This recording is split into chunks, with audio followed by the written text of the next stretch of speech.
балаларға да қайтсағын қалған адам. Мені архивқа жазған қалғанына қалында есебінен қызы деді. Архивте солай жүрсіз? Архивте.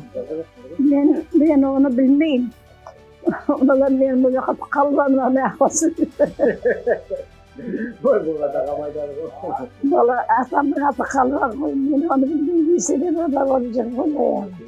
Соғып бері сөйледі. Соның 41 жылы 6. класс бітірдім. Мұғаліміміз ер адам еді. Бәрін де алып кетті Әлбияға. Bir жалғыз орыс әйелі қалды. Галина Николаевна деген. Немістен беріліп. Сол қолымызға документ берді. Класстан классқа көшірілді. Орыс классына бар деді маған. Бәрімізге де айтты, орыс классына бар деді. Барғаны барды, бармаған барды. Маған бар деп, төлелайға етіп жетелейтін адам болған жоқ. 47 жылы майдан айында келді. Бізде даяр өдейді. Сосын ошалы келдесін. Әр жерде қалқада жұмыс істедім. Кісі жетпейді ғой енді. Астық келіп атады, шөп, шауып атады. Бәрді алып кетеді жұмысқа. Соның бәріне қатынасты. Сосын күзде бір бешеде қалсын. Неге складқа астар керек. Сонысы түнеп жасап, соны қиып аламыз. Соның басында жүрді.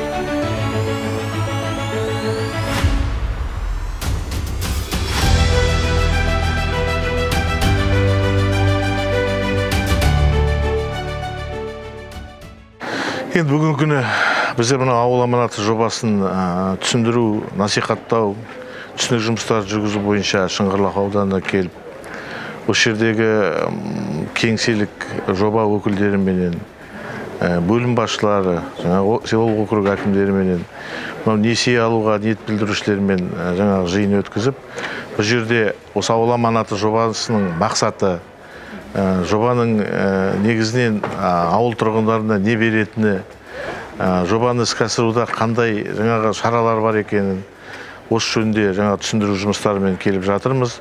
Енді биылғы 24 жылы ауыл аманаты жобасы бойынша мынау ережелер бекітілді. Негізінен 23 жылда ережелер болды.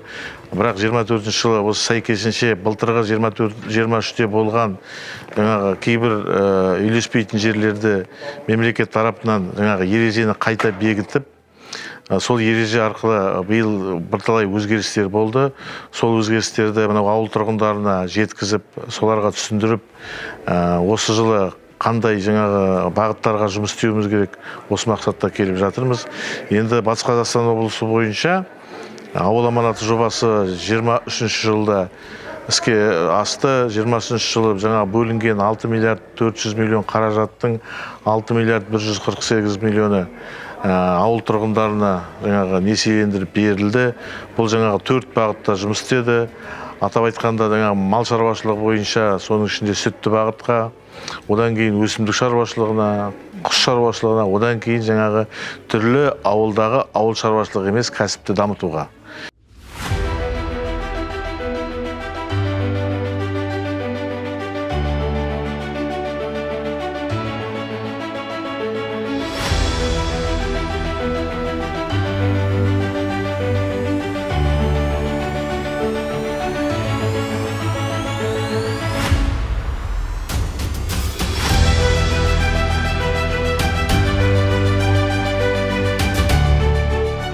Саламатсыздар, мен аты-жөнім Темірбек Мерей.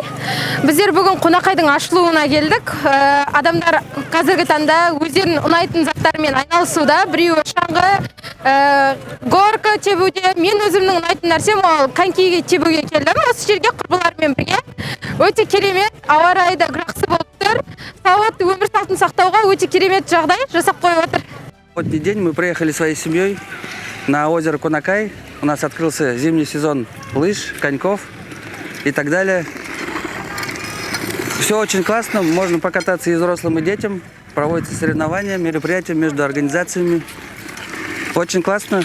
Всем хочу сказать, чтобы активно отдыхали, за здоровый образ жизни.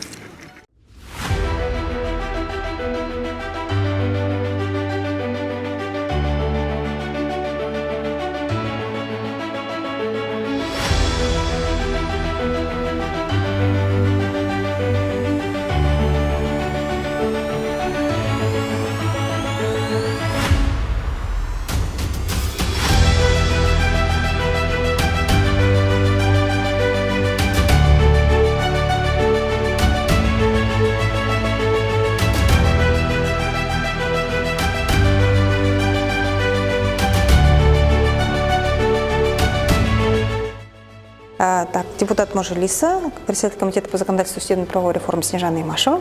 Так, цель нашего визита,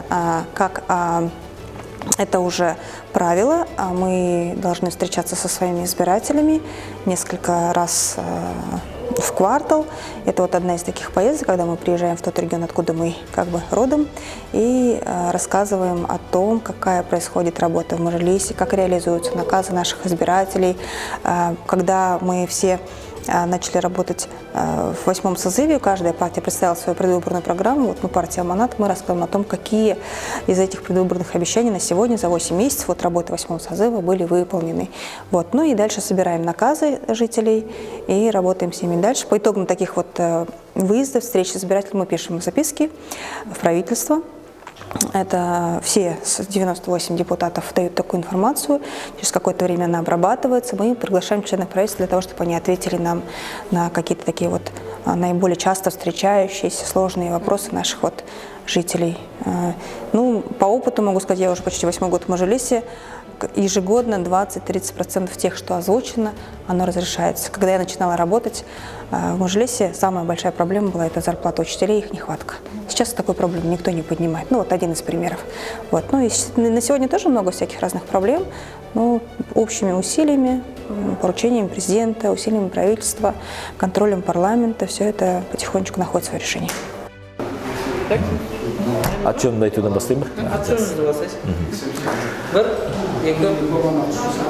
Құспан Абзал Темірғалиұлы, Қазақстан Республикасы парламенті мәжілісінің заңнама және сот құқық реформасы комитетінің мүшесімін. Енді бүгін Шыңғырлау еліне арнайылап сапарлап келіп жатырмыз. Біріншіден бірден айта кетейін, басын ашып, Шыңғырлаулықтардың алдында аздап ұяттымыз, өйткені былтырғы жылы наурыз айында өздеріңіз білесіздер, сайлау процесі жүрген кезде мен барлық аудандарға бардым да, дәл осы Шыңғырлау ауданына жете алмай қалдым. Оның енді объективті себептерде жоқ емес. Ақсайдан асқаннан кейін көлігім бұзылып, далада қалдым. Одан кейін ертесі күні Орал қаласындағы бір іс-шараларым болатын болып, соған кері қайтуға тура келді. Сосын өзім жетпесем де, сол сайлау штабының жетекшісі болған Нұрлан Мағазұлы Бекқайыр деген азаматты жібердім.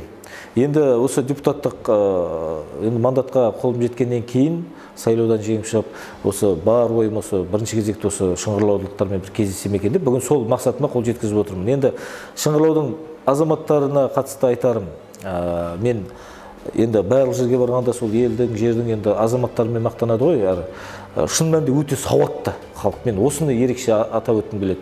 Волошина Лидия Эдуардовна деген азаматшаның мен телефон нөміріне дейін жазып алдым. Қолданыстағы біздер қазір мәжілісте мемлекет сатып алу туралы заң қаралып жатыр.